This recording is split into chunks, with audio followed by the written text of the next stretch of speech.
السلام علیکم۔ اگر آپ کو میری کہانیاں پسند آتی ہیں تو میرے چینل زوہا سینٹر وائس کو سبسکرائب کریں اور تمام ویڈیو اپڈیٹس کے لیے بیل نوٹیفیکیشن کو آن کر دیں۔ اس خستہ حال مکان کے صحن میں آج پھر چند بلیاں پانی کے نل کے قریب بیٹھی ہوئی تھیں۔ اس ٹپکتے نل کے قریب ان بلیوں کا بسیرا بہت پرانا تھا۔ ویسے تو صبح سویرے یہاں پر صرف چند بلیاں ہی نظر آتی تھیں، مگر رات کے اندھیرے میں ان کی تعداد بہت بڑھ جاتی تھی۔ اماں کو ان بلیوں سے بڑی سخت اور بہت پرانی نفرت تھی۔ اماں اب جو کافی بوڑھی اور لاغر ہو چکی تھیں، اس پر اکثر پاگل پن کے دورے پڑتے تھے۔ سبھی لوگ اس سے ڈرتے اور خوف کھاتے تھے، اور ایسے میں کبھی جو اس سے کوئی ہمدردی کرنے آ جاتا، آس پڑوس سے حال پوچھنے آتا، تو اماں ہر آئے گئے کو ان بلیوں کے قصے سنانے لگ جاتیں۔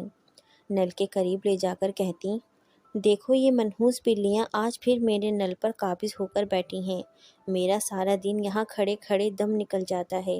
باقی جگہ بھی پانی ہے، مگر ان منحوس بلیوں کو یہاں سے ہی پانی چاہیے۔ ارے یہ بلیاں جانے ہیں نا، یہ بڑھیا بھی اسی نل سے پانی لینے کو آئے گی، اسی لیے میرا سارا پانی یہ بلیاں پی جاتی ہیں۔ ارے اماں، یہاں تو کوئی بلی نظر نہیں آ رہی، دیکھو خالی نل ٹپک رہا ہے۔ پڑوس سے آئی عورت بولی، اچھا تجھے شاید معلوم نہیں ہے، یہ بلیاں بڑی مکار ہیں، جب کوئی میرے گھر قدم رکھتا ہے تو یہ چھپ جاتی ہیں۔ اماں نے نفرت سے کہا تھا، وہ دیکھ رہی ہے نا، وہ دیکھ، وہ سفید بالوں والی موٹی بلی اس دیوار کے بڑے سوراخ میں چھپ رہی ہے۔ اماں نے اپنی لکڑی کا ڈنڈا زمین پر مارتے ہوئے غصے سے پوچھا، بول، نظر آ رہی ہے تجھے؟ جلدی بتا۔ وہ ہاں، شاید وہاں بلی ہے، مجھے نظر آ گئی۔ بھئی آ گئی نا؟ اچھا اماں، اب میں بعد میں آؤں گی، یہ روٹی سالن لائی تھی تمہارے لیے، کھا لینا، میرا چھوٹا بچہ رو رہا ہوگا، اب میں چلتی ہوں۔ پڑوس والی عورت جو اماں کے غصے سے بہت ڈرتی تھی، فٹافٹ وہاں سے بھاگ کھڑی ہوئی کہ کہیں اماں لکڑی کا موٹا ڈنڈا اس کے سر پہ نہ دے مارے۔ اماں جو پیچھے سے آوازیں دے دے کر نہ جانے کیا کہہ رہی تھیں، پھر خود سے بولیں، ارے میرا شیرو بھی رو رہا ہے، آج تو میں نے اسے برفی بھی لا کر نہیں دی ہے۔ شیرو، شیرو کہاں چھپا ہوا ہے تو؟ آجا، چل آجا، باہر نکل۔ وہ اندر کمرے میں آئی، کونے میں پڑی بدرنگ رضائی اٹھائی، یہاں ہے نا تو شیرو، چل نکل باہر۔ اماں نے رضائی جھٹک جھٹک کر الٹ پلٹ کی اور پھر پھینک دی، مگر وہاں کچھ نہیں تھا، خالی اندھیرا، کسی انسانی وجود کا کوئی نام و نشان نہ تھا۔ اماں جو چیخ رہی تھیں، نہ جانے کیا کیا کہہ رہی تھیں، اس پر پاگل پن سوار تھا۔ اس نے اپنی لکڑی کا ڈنڈا فرش سے اٹھایا اور اپنے آپ کو مارنے لگیں۔ اپنے لاغر بدن پر 1 2 3 ضرب پر ضرب لگاتی رہیں اور پھر نڈھال ہو کر کمرے کے اندھیرے میں فرش پر ڈھہ گئیں۔ اگلے روز اماں کی وہی چیخو پکار پھر سے جاری تھی۔ آس پاس کے لوگ تو جیسے اماں کی اس چیخو پکار کے عادی ہو چکے تھے۔ چند ہی ایسے لوگ تھے جو ترس کھا کر اکثر اوقات اسے کھانے پینے کو کچھ دے جاتے تھے، یا پھر تھوڑا بہت بیٹھ کر حال احوال پوچھ لیا کرتے تھے۔ اس روز بھی اماں کی چیخو پکار پر پڑوس میں رہنے والی ماں بیٹی اس کے گھر کے کھلے دروازے سے اندر آ گئی تھیں، اور اس کے پاس جا کر ماں بیٹی نے آہستگی سے کچھ پوچھا تھا۔ اماں جو سخت غصے میں کچھ نہ کچھ بولے جا رہی تھیں، ماں بیٹی چپ کر کے ان کے پاس ہی کھڑی رہیں اور ان کو دیکھتی رہیں۔ ارے رانو، دیکھ ذرا اس مکار بلیوں کو، میں دن بھر کے 40 50 چکر لگاؤں مگر یہ عیار بلیاں نہ ٹلیں یہاں سے۔ ارے میں میٹھا پانی بھرنے کو اپنا برتن لیے اندر سے چکر پر چکر لگاؤں کہ اب یا تب یہ موٹی عیار بلیاں یہاں سے کہیں اور جا مریں تو میں اپنا برتن اس نل کے نیچے بھرنے کو رکھ دوں، مگر نہیں، یہ تو اس نل اور اس پانی پر قبضہ مارے بیٹھی ہیں۔ اب اماں کے غصے سے سانس پھول رہی تھی، وہ زور زور سے سانس بھرنے لگی تھیں۔ چپ کھڑی ماں بیٹی کو اماں کے پاگل پن کا بہت اچھے سے معلوم تھا۔ لڑکی بولی، اماں تمہیں کتنی بار بولا ہے کہ ہمیں دیوار سے آواز دے کر پانی منگوا لیا کرو، مگر ابھی لڑکی آگے کچھ کہنے ہی چاہتی تھی، تبھی اماں ہاتھ فضا میں نچا کر بولیں، ارے میں کیا تجھے لنگڑی نظر آتی ہوں یا میری ٹانگ کٹی ہوئی ہے؟ اماں غصے سے پھنکاری تو لڑکی کچھ سہم کر پیچھے کو ہٹی، اور اب کے لڑکی کی ماں بولی، دیکھو اماں، جو بھی ہے، بلیاں نل پر بیٹھے ہیں یا نہ بیٹھے ہیں، تمہارے گھر میں اور بھی تو نل ہیں، تو تم اس کے آگے برتن رکھ کر پانی بھر لیا کرو۔ ارے، تجھے میں پاگل نظر آتی ہوں کیا؟ میں کیوں دوسرے نل سے اپنا برتن بھروں؟ ارے یہ میرا مکان ہے، میں جس جگہ سے بھی چاہوں پانی اپنے برتن میں بھروں۔ یہ موٹی مکار بلیاں جا کر دوسری جگہ سے پانی پی لینا۔ اس نے پیر میں مہندی لگی ہے کیا، یا پھر پیر میں زخم لگے ہیں جو یہ ہل نہیں سکتی ہیں؟ اماں غصے میں چنگاڑی۔ اچھا اماں، ہمیں تو معافی دیں، ہم تو تمہارے بھلے کے لیے ہی بول رہے تھے، مگر تم شاید ہمیں دشمن ہی مانتی ہو۔ چل، ہمیں دیر ہو رہی ہے۔ پڑوسن نے اپنی بیٹی کو ٹھونکا دے کر چلنے کا اشارہ کیا۔ وہ دونوں جلدی سے دروازے سے باہر نکل گئیں۔ اماں پیچھے سے چیختی رہ گئیں اور پھر اپنے کمرے میں آ گئیں۔ ادھر ادھر دیکھا، ایسا معلوم پڑتا تھا جیسے وہ کسی کو تلاش کر رہی ہیں، اور پھر جنونی کیفیت میں فرش پر پڑی اپنی ڈنڈا نما لاٹھی اٹھائی اور اپنے بدن پر ضرب پر ضرب لگاتی چلی گئیں۔ ذرا دیر بعد نڈھال ہو کر کمرے کے فرش پر گویا گر سی گئیں۔ رات کسی پہر اماں کی آنکھ کھلی تھی۔ کمرے کے خستہ حال دروازے سے ٹھنڈی ہوائیں اندر آ رہی تھیں۔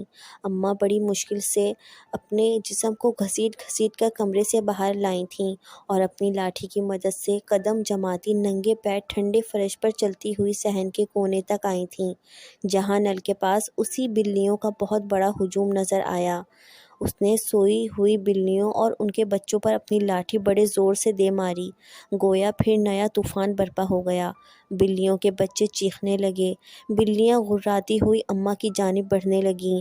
اماں ان کے خوف سے بھاگیں تو فرش پر اوندھے منہ گر گئیں، پھر گرتے پڑتے اپنے کمرے تک آئیں، اندر آئیں اور جلدی سے کمرے کے دروازے کی کنڈی لگا لی۔ پھر بلیوں کا شور اور غرانے کی آوازیں تیز ہوتی جا رہی تھیں۔ ان آوازوں میں کسی انسانی بچے کے رونے کی آوازیں بھی بہت شدت سے آنا شروع ہو گئی تھیں۔ اماں گویا پاگل سی ہوتی جا رہی تھیں۔ وہ کبھی اپنے بال نوچتیں اور کبھی اپنا سر دیوار سے پٹکتیں اور بہت زور زور سے چیخنے لگتیں، شیرو، شیرو، شیرو میرے بچے آ جا، تو کہاں چھپا ہوا ہے، شیرو، شیرو۔ کچھ دیر بعد باہر اور اندر کا شور دونوں گویا جیسے تھم گئے تھے۔ یہ کالے اور سیاہ اندھیرے اماں نے خود اپنے لیے پالے تھے، اپنے ہاتھوں سے۔ تاریخی کی دیواروں کو چیخوں کے طوفان سے بھر دیا تھا۔ یہ بات کافی پرانی ہے، جب موٹی اور خران اماں اپنے 4 بیٹوں کے ہمراہ رہتی تھیں۔ اس کے چاروں بیٹے شادی شدہ تھے۔ اماں جو ہر وقت بہو بیٹوں اور ان کے بچوں سے لڑتی جھگڑتی رہتی اور طاق میں رہتی کہ کوئی بہانہ سوجھے تو وہ انہیں نکال کر باہر کر دے، اور پھر اس نے رفتہ رفتہ سب کو نکال دیا اور خود اکیلی مزے سے رہنے لگی۔ اماں جو عجیب و غریب فطرت کی مالک تھی، وہ کس پل کیا کر ڈالے کچھ کہا نہ جا سکتا تھا۔ اسے کسی انسان سے بھی محبت نہ تھی، بس اگر اسے کسی کی قدر تھی یا کسی سے تھوڑا بہت لگاؤ تھا یا پیار تھا تو بس اپنے سب سے چھوٹے پوتے شیرو سے۔ شیرو بھی اپنی دادی سے بہت محبت کرتا تھا۔ اماں اپنے چھوٹے بیٹے فراز کے ہاں گئی تھیں، جو کہ کرائے کے مکان میں رہ رہا تھا، اور لڑ جھگڑ کر اس کے چاروں بیٹوں کو اپنے ساتھ لے آئی تھیں۔ بڑے 3 بچے تو اماں سے کئی بار پٹ چکے تھے، اس لیے بہت ڈرتے تھے۔ بس ایک شیرو تھا جس کو اماں نے کبھی نہیں مارا تھا، بلکہ اپنے ہاتھ سے نوالے بنا کر اسے کھلاتی تھیں۔ اماں جو بچوں کو لے تو آئی تھیں، مگر وہ بہت خوف زدہ تھے، اور پھر ایک روز شیرو کے علاوہ تینوں بڑے بچے آنکھ بچا کر بھاگ کھڑے ہوئے۔ اماں کو یہ حرکت ایک آنکھ نہ بھائی تھی، مگر اس نے کوئی پرواہ بھی نہ کی تھی۔ میری بلا سے دفع ہو گئے، اب اگر آئیں گے تو لاٹھی سے مار مار کر ایسا مرغا بناؤں گی کہ ساری عمر اماں کا نام نہ بھولیں گے، اماں نے غصے سے لال ہوتے ہوئے کہا۔ اماں شیرو کے ساتھ بڑا اچھا سلوک کرتی تھیں، اسی لیے وہ ابھی تک نہ بھاگا تھا۔ ویسے وہ اماں کی عزت بھی بہت کرتا تھا، جو اماں کہتی مانتا تھا، اور باہر سے کچھ سودا منگواتی لے آتا تھا۔ پانی کا ڈرم بھرنے کو کہتی تو شیرو بھر کر دیتا، اماں برف منگواتی تو شیرو بھاگ کر قریبی بازار کی نکڑ والی گلی والے خان بھائی سے لے آتا تھا۔ شیرو بہت اچھا بچہ تھا، وہ اپنے مدرسے کا سبق بھی دل لگا کر یاد کرتا تھا، مگر کبھی اگر وہ مدرسے کا سبق بھول جاتا تو اس کے مدرسے کے استاد مولوی اکرم صاحب بہت زور سے موٹا ڈنڈا اس کے پیٹھ پر مارتے تھے اور شیرو کونے میں بیٹھ کر بہت روتا تھا۔ اس نے کئی بار سوچا تھا اماں کا اچھا موڈ دیکھ کر مولوی صاحب کی شکایت لگائے گا، پھر اماں ان کو مزہ چکھائیں گی۔ موسم گرما اپنے عروج پر تھا۔ سورج کی تپش نے انسانوں اور حیوانوں کو بدحال کر رکھا تھا۔ آسمان سے گرم لو کے بگولے گویا ہر طرف اڑتے پھرتے تھے۔ اس روز بھی بلا کی گرمی تھی۔ زمین پر پاؤں رکھو تو مانو جل اٹھتے تھے۔ گرمی اور تپش کا زور ایسا تھا جیسے سب کچھ جل بھن جائے گا۔ کچھ دنوں سے صحن کے کونے میں لگے میٹھے پانی کے نل کے قریب بلیاں آ بیٹھتی تھیں۔ شیرو بھی کچھ دنوں سے ان مختلف رنگوں والی بلیوں کو دیکھ رہا تھا۔ وہ کچھ فاصلے پر کھڑے کھڑے کتنی دیر تک ان کو دیکھتا رہتا تھا۔ شیرو کو یہ موٹی موٹی بلیاں بہت اچھی لگنے لگی تھیں۔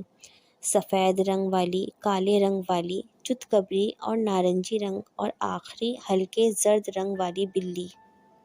یہ چاروں موٹی موٹی بلیاں اسے بہت بھلی لگنے لگی تھیں۔ وہ انہیں دیر تک دیکھتا رہتا، مگر جیسے ہی اندر سے اماں کی خراٹ آواز آتی تو شیرو ڈر کر جلدی سے ادھر ادھر ہو جاتا یا تو پھر اندر بھاگ جاتا۔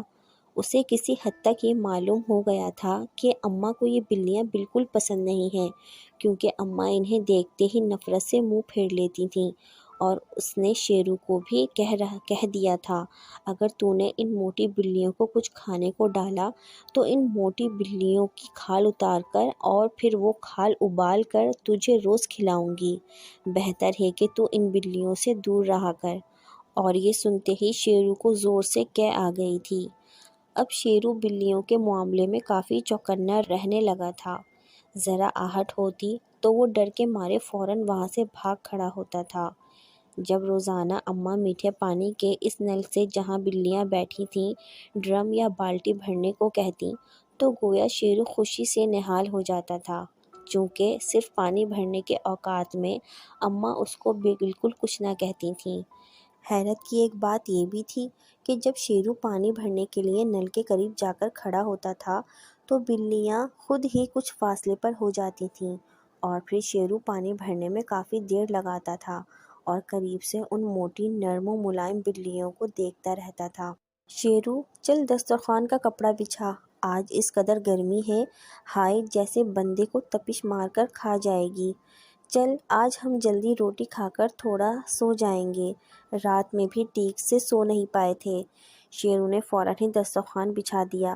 دیکھ میں نے کسی میں برف کے ٹکڑے ڈالے تھے، دیکھ ابھی جیسے وہ موئے بھی غائب ہو گئے تھے، نہ جانے کدھر چلے گئے ہیں۔ یہ بیسن کی روٹی تجھے مزے کی لگی ہے نا؟ میں نے تیرے لیے 2 پکائی ہیں، چل چل شروع کر۔ اماں نے شیرو کے آگے بیسن کی 2 روٹیاں اور لسی کا بھرا ہوا کٹورا رکھا۔ شیرو نے مزے سے کھانا کھایا اور روٹی کا کچھ حصہ اماں کی نظروں سے چھپا لیا۔ جب کھانے کے بعد اماں لیٹ گئیں اور جب شیرو کو کچھ دیر بعد یہ یقین ہو گیا کہ اماں سو چکی ہیں تو وہ خاموشی سے بہت گرم دوپہر میں چپکے سے صحن کے کونے والے نل کی طرف آیا۔ اس نے چھپائی ہوئی روٹی کے ٹکڑے کر کے ایک بد رنگ پرانے سے برتن میں ڈال کر نل کے نیچے بیٹھی بلیوں کے قریب رکھ دیا۔ بلیوں نے شیرو کی طرف دیکھا اور پھر چاروں بلیوں نے ایک ایک ٹکڑا اپنے منہ میں ڈال کر کھا لیا اور پھر دوبارہ سے ٹپکتے ہوئے نل کے نیچے جم کر بیٹھ گئیں۔ شیرو اکثر سوچتا تھا کہ یہ بلیاں ہر وقت تو اس نل کے نیچے بیٹھی رہتی ہیں تو بھلا کچھ کھانے اور شکار کو کب جاتی ہوں گی؟ روٹی کے ان چھوٹے ٹکڑوں سے ان بلیوں کا پیٹ تو نہیں بھرتا ہوگا؟ اماں تو کہتی ہیں کہ ان موٹی بلیوں کا پیٹ ایک بڑے مٹکے کے برابر ہے، تو کیا یہ بلیاں بھوکی رہتی ہیں؟ یا پھر ان بلیوں کا پیٹ کٹورے برابر ہے؟ مگر بھوک تو چڑیا کو بھی لگتی ہے، وہ بھی ہر وقت دانہ چگتی ہے۔ میں اب اماں سے چھپ چھپا کر روز ان بلیوں کو ضرور کھانا ڈالا کروں گا۔ شیرو نے گویا دل میں پختہ گرہ باندھ لی تھی۔ شیرو نے آخرکار ایک روز اماں کو رو رو کر مولوی اکرم صاحب کی شکایت لگا دی۔ شکایت لگانے کی دیر تھی کہ اماں آگ بگولا ہو گئیں۔ سر پر برقع ڈالا اور ہاتھ میں لاٹھی اٹھا کر شیرو سے بولی، اب دیکھ اس مولوی کی میں نے چٹنی نہ بنا دی تو کہنا، واپس آتے ہوئے اس مولوی کی چٹنی سیر بھر یا پاؤ بھر تیرے لیے بھی لیتی آؤں گی، اور ہاں، تو آج اس مدرسے مت جانا، آج وہ مولوی تیرے حصے کا سبق میرے کو سنائے گا۔ اماں غصے سے لال پیلی ہوتی ہوئی دروازے سے باہر نکل گئیں۔ اب شیرو تو بہت زیادہ خوش تھا اور خیال ہی خیال میں مولوی صاحب کو اماں کی لاٹھی سے مار کھاتے دیکھ رہا تھا۔ اماں نے مولوی اکرم کی خوب خبر لی۔ مولوی صاحب کی تو اماں کے سامنے گویا گھگی ہی بن گئی تھی۔ مولوی صاحب شیرو پر تشدد سے انکار کرتے تو اماں ان کی اور زیادہ خبر لیتی۔ خیر، پھر وہاں سے نکل کر وہ اپنے بڑے بیٹے کے ہاں چلی گئیں اور اس کے کریانے کی دکان میں گھس کر زبردستی لڑ جھگڑ کر ہفتے بھر کا راشن تھیلے میں ڈال کر لے آئیں۔ اماں جب گھر میں داخل ہوئیں تو شیرو بہت بے چینی سے اماں کا انتظار کر رہا تھا۔ اماں نے شیرو کو راشن کا تھیلا پکڑایا اور بولی، جا شیرو، پہلے بھاگ کے جا اور خان بھائی کے سے برف کا ٹکڑا لے آ، گرمی سے جان نکلی جا رہی ہے۔ اماں نے گرمی سے بےحال ہوتے ہوئے کہا۔ شیرو بھاگ کر خان بھائی سے برف لے آیا۔ اماں نے برف پانی میں ڈال کر خوب ٹھنڈا ٹھنڈا پانی پیا اور پھر شیرو سے بولی، شیرو، آج تو اس مولوی کی خوب خبر لی میں نے۔ ارے وہ مولوی، وہ جھوٹا آدمی میرے کو ابلی آنکھیں دکھا رہا تھا۔ ارے میں کہوں کب سے میرے شیرو کو مارے تھا۔ وہ جلاد مجھے بولا میں شیرو کا نام خارج کر دوں گا اور یہ بھی بولا کہ مدرسے سے نکال کر باہر کر دوں گا، ورنہ کل آگے شیرو معافی مانگے۔ نہ نہیں، میں نہیں جاؤں گا مدرسے، وہ مولوی صاحب میرے کو ڈنڈے اور جوتوں سے مارتے ہیں، اب تو وہ اور بھی ماریں گے۔ شیرو نے خوف سے تھر تھر کانپتے ہوئے کہا۔ ارے میرا بچہ، تو کیوں ڈرتا ہے؟ ارے کل سے تو اس مولوی کو نظر ہی نہیں آئے گا، تو دیکھنا وہ کیسا پاگل پاگل پھرے گا، اماں نے جوش مارتے ہوئے کہا، اور شیرو خوشی کے مارے پھدکنے لگا۔ شیخ انور صاحب کی مسجد میں تیرا نام لکھوا لوں گی، تو پھر وہاں پڑھنے جانا، وہ بہت اچھے پڑھاتے ہیں، اماں خوشی سے پھولتے ہوئے بولیں۔ یہ لے برفی کھا لے، اور ہاں، اپنے کسی دوست کو مت کھلانا، میں نے تیرے لیے زیادہ برفی خریدی ہے کہ تو کافی دنوں تک کھا لے گا۔ اماں نے تھیلے سے برفی کے 2 لفافے نکال کر شیرو کو پکڑا دیے۔ شیرو نے کچھ برفی کھا لی اور باقی کی برفی ایک خفیہ جگہ چھپا کر رکھ دی۔ اب شیرو کو اندھیرا ہونے کا انتظار تھا، اور پھر جیسے ہی اندھیرا چھانے لگا، شیرو نے کمرے کے اندر جھانکا۔ اماں کو دیکھا کہ شاید اس کی آنکھ لگ چکی ہو۔ اماں کی واقعی آنکھ لگ چکی تھی، شاید اس کے لیے کہ آج کافی روز بعد اس کا باہر کا چکر لگا تھا اور وہ اسی لیے بہت تھک چکی تھی۔ شیرو نے یہ منظر دیکھا تو وہ خوشی سے جھوم اٹھا۔ اس نے چھپائی ہوئی برفی نکالی اور ایک برتن میں چھوٹے چھوٹے ٹکڑے کر ڈالے۔ اس نے ایک نظر برفی کے ٹکڑوں پر ڈالی اور مطمئن ہو گیا کہ آج بلیوں کا پیٹ کافی حد تک بھر جائے گا۔ وہ دبے پاؤں باہر آیا، مگر یہ دیکھ کر حیران رہ گیا کہ آج 4 کے بجائے بلیوں کی کافی بڑی تعداد وہاں موجود تھی۔ شیرو حیران ہونے کے ساتھ ساتھ بہت خوش بھی ہوا کہ آج تک کسی نے بھی اتنی ڈھیر ساری بلیاں اکٹھی ایک ساتھ نہ دیکھی ہوں گی، اور وہ اتنی حسین بلیاں۔ شیرو نے ایک چھوٹا سا برفی کا ٹکڑا اپنے منہ میں رکھا اور نل کے قریب ننگے پاؤں دبے قدموں سے آیا تاکہ اماں کو کسی بھی آہٹ کا احساس تک نہ ہو۔ شیرو نہیں چاہتا تھا کہ اسے بلیوں کی وجہ سے سزا ملے اور بلیوں کو اس کی وجہ سے۔ سچی بات تو یہ تھی کہ شیرو ان بلیوں پر مرتا تھا اور دوسری طرف بلیاں بھی شیرو پر فدا تھیں۔ وہ جب بھی نل کے قریب جاتا، بلیاں خود اٹھ کر اس کے ارد گرد جمع ہو کر گھیرا ڈال لیتی تھیں۔ شیرو نے برفی والے برتن سے ساری برفی کے ٹکڑے بلیوں کے لیے رکھے برتن میں ڈال دیے تھے۔ بلیوں کی آج اتنی بڑی تعداد دیکھ کر شیرو کو لگا تھا آج ان 4 بلیوں کی سہیلیاں اور ان کے بچے بھی آئے ہیں۔ وہ تمام بلیوں کو نل سے کچھ دور کھڑے ہو کر شوق سے دیکھنے لگا۔ ساری بلیاں مل جل کر برفی کے ٹکڑے یوں کھا رہی تھیں جیسے ان کو یہ کھانا بہت پسند آیا ہو۔ اندھیرے میں بھی بلیوں کے وجود سے جیسے ایک سفید 2 دھیار روشنی کی لکیریں نکل رہی تھیں، جس سے وہاں کا منظر بہت واضح نظر آ رہا تھا۔ شیرو تو جیسے ساکت اور جامد ایک ٹک اس خوبصورت منظر کو دیکھے جا رہا تھا، گویا وہ اس منظر میں کھو چکا تھا۔ شیرو جہاں کھڑا تھا وہاں سارا دن بہت تیز دھوپ پڑتی تھی، اس لیے وہاں کا فرش اب بھی بہت گرم تھا۔ حالانکہ اندھیرا خاصا گہرا ہو چکا تھا، مگر زمین کی تپش برقرار تھی۔ شیرو چونکہ ننگے پیر تھا، سو وہ بار بار کبھی ایک پاؤں اوپر کرتا تو کبھی دوسرے پاؤں کو۔ پھر اس نے دیکھا کہ بلیوں کا برتن برفی سے خالی ہو چکا تھا اور اب تمام بلیاں آہستہ آہستہ شیرو کے جانب بڑھ رہی تھیں۔ وہ کچھ سہم سا گیا تھا۔ اس نے وہاں سے ہلنے کی کوشش کی، مگر اس کا وجود گویا وہاں پر جم گیا تھا۔ وہ اپنی جگہ جامد کھڑا تھا، اور پھر جیسے ہی تمام بلیاں اس کے قریب آئیں تو اسے ایسا لگا کہ جیسے نرم نرم روئی کا ڈھیر اس کے آس پاس ہے، اور اچانک ہی اپنے جلتے ہوئے پیروں کے نیچے اسے ٹھنڈک کا احساس ہوا تھا، جیسے اس کے جلتے پاؤں کے نیچے کسی نے ٹھنڈی ٹھار برف بچھا دی ہو۔ یکدم ہی شیرو کے وجود میں ایک سکون سی لہر دوڑ گئی تھی۔ وہ بلیوں کے جھرمٹ میں بیٹھ گیا تھا۔ اس کو بڑا مزہ آنے لگا تھا، اس کی آنکھوں میں نیند تیرنے لگی تھی، اور پھر وہ نرم نرم روئی کے ڈھیر پر سر رکھ کر سو گیا تھا۔ رات آدھی سے زیادہ بیت چکی تھی۔ جب شیرو کی آنکھ کھلی تھی، وہ حیرت سے ادھر ادھر دیکھنے لگا تھا۔ اس کو کچھ سمجھ نہیں آ رہا تھا کہ وہ کہاں ہے۔ اس کا سر کسی نرم سی چیز پر لٹکا ہوا تھا۔ وہ اچانک ڈر سا گیا تھا۔ وہ جلدی سے اٹھ بیٹھا، اور پھر اسے جیسے سب یاد آ گیا تھا، برفی اور بلیوں کا وہ جھرمٹ، اور پھر وہ سو گیا تھا۔ اب وہ 4 بلیاں اس کے قریب ہی بیٹھی ہوئی تھیں، بلکہ شاید سو چکی تھیں، مگر شیرو جاگا تو وہ آنکھیں پٹ سے کھول کر بیٹھ گئی تھیں۔ باقی تمام بلیاں غائب تھیں، شاید وہ بلیاں اپنے اپنے ٹھکانوں پر جا چکی تھیں۔ شیرو نے آہستہ سے ہاتھ بڑھا کر ڈرتے ڈرتے چتکبری اور سفید بلی کی پشت پر آہستہ سے پیار کیا۔ تبھی اسے ایسا لگا جیسے اس کی پشت پر کوئی موجود ہے، اسے کوئی گھور رہا ہے۔ شیرو نے ڈر کر پیچھے دیکھا تو اس کی سانس جیسے سینے میں اٹک گئی تھی۔ اماں نے سخت غصے میں ابلتی ہوئی آنکھوں کے ساتھ کہا، اٹھ جا، چل کھڑا ہو، دفع ہو جا یہاں سے۔ اور پھر وہ شیرو کو گھسیٹ کر دھکے دینے لگیں۔ نہیں، وہ شیرو کے منہ سے بے ربط الفاظ اٹک اٹک کر نکل رہے تھے۔ وہ اماں کے غصے اور خوف سے تھر تھر کانپ رہا تھا۔ اماں نے شیرو کی کوئی بھی بات نہیں سنی اور اسے داخلی دروازے سے گلی سے باہر نکال دیا۔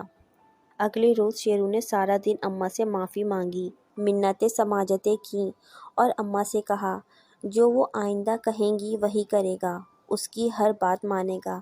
آخر کار اماں نے شیرو کو معاف کر دیا، مگر صرف اس شرط پر کہ اگر دوبارہ انہیں بلیوں کے پاس بیٹھا دیکھ لیا تو پھر وہ اسے ایسی سخت سزا دیں گی جو اس نے سوچی بھی نہ ہوگی۔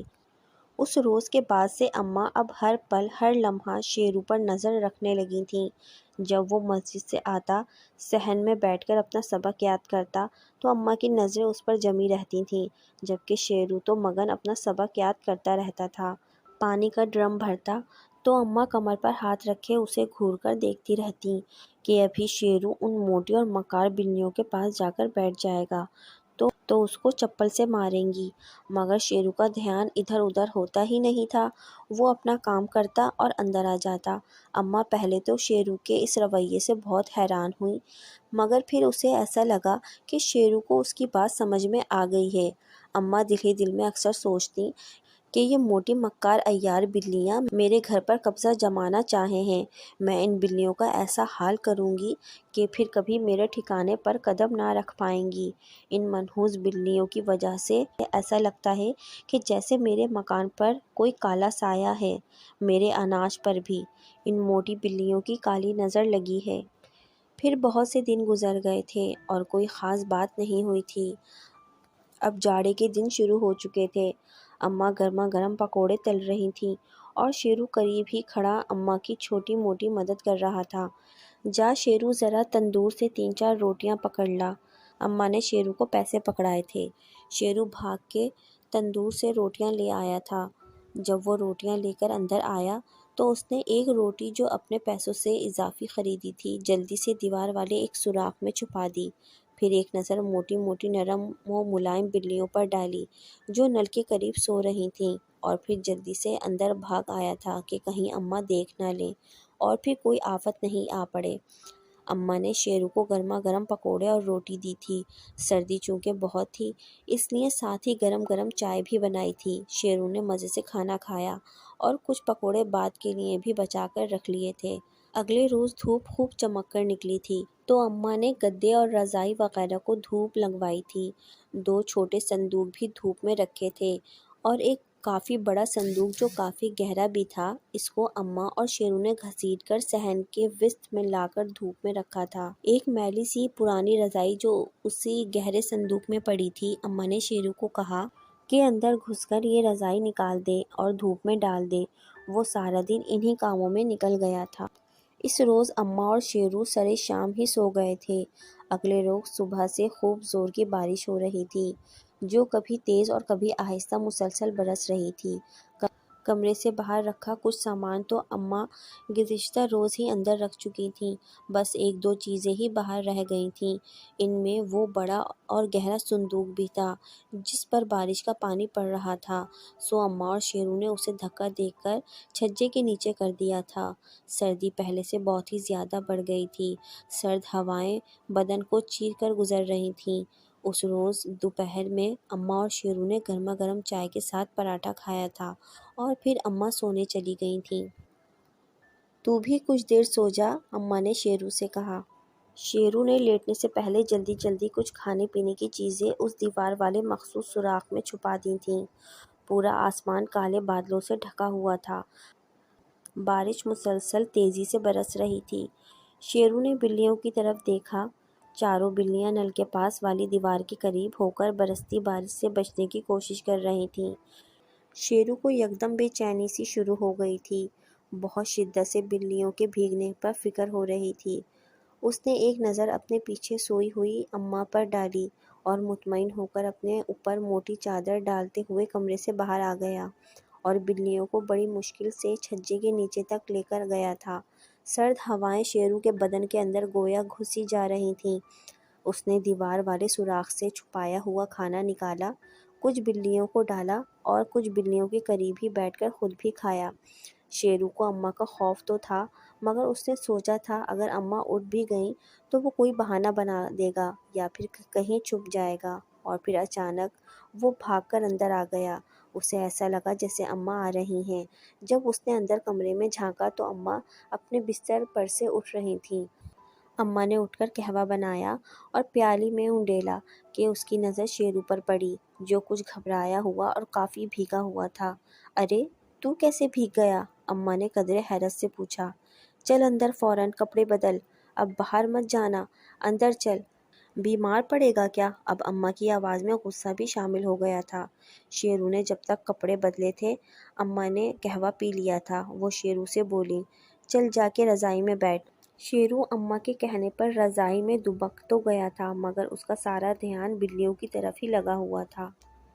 اماں قہوے کی پیالی وغیرہ رکھنے کے لیے کمرے سے باہر گئیں کہ کچھ دیر بعد ہی شیرو کے کانوں میں بلیوں کی بری طرح سے غرانے کی آوازیں آنے لگیں۔ شیرو رضائی سے جھٹ سے نکل کر باہر کی طرف لپکا۔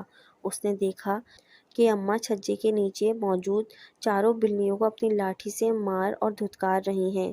ارے یہ منحوس بلیاں پہلے نل پر قبضہ جمائے بیٹھی تھیں اور اب چھجے والی جگہ پر قبضہ کر رہی ہیں۔ کل میرے کمرے کی چوکھٹ پر اور پھر کمرے میں آ جائیں گی، کمبخت ماری، اماں نے شیرو کی طرف دیکھ کر قدرے غصے سے کہا تھا۔ شیرو کا دل بری طرح سے دھک دھک کر رہا تھا۔ چتکبری، سفید، زرد اور نارنجی چاروں بلیاں جاڑے کی سرد بارش میں بھیگ چکی تھیں اور سرد ہوا کے جھونکے شائیں شائیں کر رہے تھے۔ وہ چاروں بلیاں پناہ کے لیے جگہ تلاش کر رہی تھیں مگر اماں نے سخت غصے اور نفرت سے ان بلیوں کو اپنی لاٹھی سے مار مار کر بھگا دیا تھا، مگر بلیاں بھیگتی ہوئی سرد ہواؤں میں دوبارہ چھجے کے نیچے برستی بارش سے بچنے کے لیے آنے کی کوشش میں لگی ہوئی تھیں۔ بارش اس قدر تیز برس رہی تھی کہ ہر طرف پانی ہی پانی تھا۔ اماں نے تھک ہار کے واپس آتے ہوئے غصے میں کمرے کا دروازہ زور سے لاٹھی مار کر بند کر دیا تھا اور شیرو کی طرف دیکھ کر بولی تھیں، چل جا، تو رضائی میں لیٹ جا اور ہاں کان کھول کر سن لے میری بات، اس کمرے سے قدم باہر مت نکالنا ورنہ بہت برا حشر کروں گی تیرا۔ اماں نے جیسے غصے سے پھنکارتے ہوئے کہا تھا۔ نہ جانے وہ رات کا کون سا پہر تھا جب شیرو چپکے سے اپنے بستر سے اٹھا اور اپنے کمرے کا جائزہ لیا۔ اماں اپنے بستر پر رضائی میں منہ لپیٹے پڑی سو رہی تھیں اور کمرے میں اس کے خراٹے گونج رہے تھے۔ شیرو ننگے قدموں سے کوئی آہٹ کیے بغیر دوبارہ اپنے بستر کی طرف آیا اور اپنی رضائی کو اٹھا کر اپنے کندھے پر ڈالنے کی کوشش کی، لیکن رضائی کا کافی حصہ نیچے لٹک رہا تھا۔ بہرحال وہ دبے قدموں کمرے سے باہر آیا اور بلیوں کو تلاش کرتے ہوئے برستی تیز بارش اور گہرے اندھیرے میں وہ بڑی مشکل سے پانی میں شڑاپ شڑاپ راستہ بناتا چھجے تک آیا تھا۔ یک بستہ پانی میں اس کی ٹانگیں یکدم جیسے سن سی ہو گئی تھیں۔ اس نے بڑی مشکل سے دیکھا کہ بلیاں یک ٹھنڈے پانی سے بھرے فرش پر بے دم سی پڑی ہیں۔ شیرو کو یکدم سے ایک جھٹکا سا لگا۔ وہ سمجھا تھا شاید بلیاں سردی سے اکڑ کر مر چکی ہیں، لیکن جب اس نے بلیوں کو ہاتھ لگایا تو وہ سانسیں تو لے رہی تھیں مگر ان کی حالت نہایت خستہ ہو رہی تھی۔ شیرو کو کچھ سمجھ نہیں آ رہا تھا وہ کیا کرے۔ اچانک اس کی نظر کچھ فاصلے پر چھجے کے نیچے پڑے اس بڑے سے گہرے صندوق پر پڑی تھی۔ پھر تو وہ گویا اچانک ہی اس کے اندر بجلی کی سی آ گئی تھی۔ اس نے پہلے تو صندوق کا بڑا سا ڈھکنا کھول کر اپنے ساتھ کمرے سے لائی ہوئی رضائی صندوق کے اندر پھینکی، پھر ایک ایک کر کے چاروں بلیوں کو بڑے آرام سے لا کر اس بڑے اور گہرے صندوق میں رکھا تھا اور پھر خود بھی اسی صندوق کے اندر اترنے کی کوشش کی تھی۔ اس کوشش میں وہ پہلی بار تو نیچے پانی میں گر گیا تھا، کیونکہ سخت سردی اور یک بستہ بارش سے اس کے وجود کو سن کر دیا تھا۔ حالانکہ اس کے کپڑے اونی اور موٹے تھے مگر اس برفیلے موسم میں گویا سب کچھ جم رہا تھا۔ بہرحال دوسری کوشش میں شیرو صندوق کے اندر تھا۔ اس نے جلدی سے صندوق کے اندر پھینکی ہوئی رضائی کو پہلے بلیوں کے گرد لپیٹا تھا، پھر خود بھی بلیوں کے قدرے پاس ہو کر رضائی اپنے بھی ارد گرد لپیٹ لی تھی۔ شیرو کے خیال میں بلیوں کی حالت کافی خراب تھی، وہ مرنے کے قریب تھیں اور وہ ان بلیوں کے لیے زندگی کی نئی راہ بنا رہا تھا۔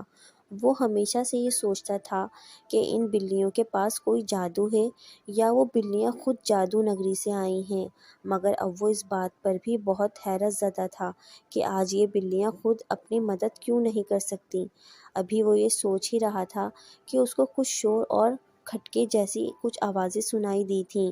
شیرو نے اپنے سن اور شل ہوتے پیروں کی وزن پر بڑی مشکل سے کھڑا ہونے کی کوشش کی تھی اور کچھ اونچا ہو کر صندوق کے کنارے سے باہر کی طرف جھانکا تھا کہ اس کے وجود پر گویا ہزاروں حشرات اور کیڑے مکوڑے رینگ رہے تھے۔ اس کا وجود گویا برف کی سل بن گیا تھا۔ شیرو نے اماں کو دیکھا تھا۔ اماں سر پر موٹا کھیس رکھے صحن میں اپنی لاٹھی کے ذریعے آگے کی طرف بڑھتے ہوئے شیرو کو آوازیں دے کر تلاش کر رہی تھیں۔ اس نے دروازے کو کھول کر باہر گلی میں بھی جھانکا تھا مگر وہاں تو بس اندھیرا، ویرانی اور ڈھیروں ڈھیر پانی کا جل تھا۔ اماں صحن میں ادھر سے ادھر چکراتی پھر رہی تھیں کہ اچانک ہی اس کی نظر اس بڑے اور گہرے کھلے ہوئے صندوق پر پڑی تھی۔ اب وہ بڑی مشکل سے لاٹھی کی مدد سے صحن میں کھڑے پانی میں سے گزر کر چھجے تک آ رہی تھیں۔ شیرو نے اماں کو آتے دیکھ لیا تھا۔ اس کی سانسیں گویا اس کے وجود میں کہیں رک سی گئی تھیں۔ اماں نے جیسے ہی صندوق کے قریب آ کر اندر جھانکا تو اماں کا دماغ بھگ سے اڑ گیا تھا۔ ارے واہ! میں زمانے بھر میں تجھے تلاشوں ہوں، میرے گلے میں سوراخ پڑ رہے تھے اور تو سانپ کی اولاد، سانپ کی طرح ہی یہاں چھپا ہے۔ تو مجھے کیا اندھی بڑھیا سمجھے ہے یا فاقے سے مرا کتا سمجھے ہے کہ میں اپنے پیروں سے چل نہ سکوں؟ ارے تو ایسے نہ سدھرے گا، تجھے اب ایسی سزا دوں گی کہ ساری عمر اماں کو پاگل نہ بنا سکے گا۔ چل باہر نکل۔ اماں نے شیرو کو زور سے صندوق سے باہر کو کھینچنے کی کوشش کی تھی مگر شیرو کا وجود تو گویا جم کر رہ گیا تھا۔ نہیں، معاف کر دیں اماں، میں شیرو۔ نیلے پڑتے ہونٹوں سے التجا کے لیے ٹوٹے پھوٹے الفاظ نکل رہے تھے۔ نہ، تو ایسے نہ سمجھے گا۔ ارے تجھے کھلا کھلا کر سانپ بنایا میں نے۔ نہ، ایسے نہ چھوڑوں گی تجھے۔ اماں نے اپنی لاٹھی اٹھائی اور شیرو کو مارنے کے لیے ہوا میں لہرائی تھی کہ چاروں بلیاں جیسے یک بیک شعلہ بار ہو گئی تھیں۔ بلیوں نے اماں پر غرانا شروع کر دیا تھا۔ اماں نے گھبرا کر لاٹھی زمین پر پھینک دی تھی اور بہت تیزی سے صندوق کا ڈھکن گرا دیا تھا۔ صندوق کا ڈھکن جیسے ہی گرا تھا، اندر سے شور کے چلانے اور اماں کو پکارنے کی آوازیں آنے لگی تھیں، مگر اماں ڈھیٹ بنی کھڑی رہی تھیں۔ اب بھگت اپنے کیے کی سزا۔ میں نے بولا تھا نا، ان منحوس بلیوں کے پاس نہ بیٹھنا۔ یہ آسیب ہیں، جادو ٹونا کر دیوے ہیں۔ اب رہے اس صندوق کے اندر، تو بھی اور تیری بلیاں بھی۔ کچھ دیر ہی گزری تھی کہ صندوق کے اندر سے شیرو کے آوازیں آنا بند ہو گئیں۔ ایک بالکل جامد اور ساکت خاموشی چھا گئی تھی۔ اس خاموشی سے اماں یکدم ہی گھبرا گئی تھیں۔ وہ جھٹ سے صندوق کے قریب آئی تھیں، کانپتے ہاتھوں سے بڑی مشکل سے صندوق کا ڈھکن اٹھا کر اندر جھانکا تھا۔ اندر جھانکتے ہی اماں کے منہ سے بے ربط چیخوں کا طوفان ابلنے لگا تھا، جیسے وہ پاگل سی ہو گئی ہوں۔ صندوق کے اندر شیرو کا وجود مردہ ہو چکا تھا اور چاروں بلیاں صندوق کے اندر سے غائب ہو چکی تھیں۔ وہاں اب صرف اور صرف شیرو کا مردہ جسم موجود تھا۔ اماں یکدم دھڑام سے بارش کے پانی میں گر کر ہوش و حواس سے بیگانہ ہو چکی تھیں۔ فضا میں بارش اور تاریکی کے علاوہ نہ جانے کہاں سے آتی بے شمار بلیوں کے رونے یا پھر ماتم کی آوازیں بھی شامل ہو گئی تھیں۔ پہل علاقے کے اکثر لوگ اس اماں سے ڈرتے تھے، جبکہ کچھ ہمدردی بھی کرتے تھے۔ ان کا خیال تھا کہ بیچاری اپنے پوتے کی جدائی اور موت کے صدمے کی وجہ سے اس حال تک پہنچی ہیں۔ پر شیرو کے ماں باپ کا خیال کچھ اور تھا۔ ان کو شیرو کی موت والے دن سے ہی یہ یقین تھا کہ شیرو کی موت کی وجہ اماں ہی ہیں اور اماں قاتل ہیں، مگر اس کے پاگل پن کی وجہ سے انہوں نے اماں کو پولیس کے حوالے نہیں کیا تھا۔ اور جب وہ وقت آیا کہ اماں صبح و شام اور خاص کر رات کو چیخ چیخ کر محلے والوں کو مدد کے لیے پکارتی تھیں، بچاؤ بچاؤ، مجھ پر 4 بلیاں حملہ کر رہی ہیں، تو ایک روز محلے والے اسے پاگل خانے چھوڑ آئے تھے۔ اماں جس مکان میں رہتی تھیں، جہاں 4 بلیاں نل کے نیچے ٹھنڈے فرش پر بیٹھی نظر آتی تھیں، آج بھی وہاں لگا پانی کا نل ٹپکتا رہتا ہے، مگر اب وہاں کوئی بھی بلی آ کر نہیں بیٹھتی۔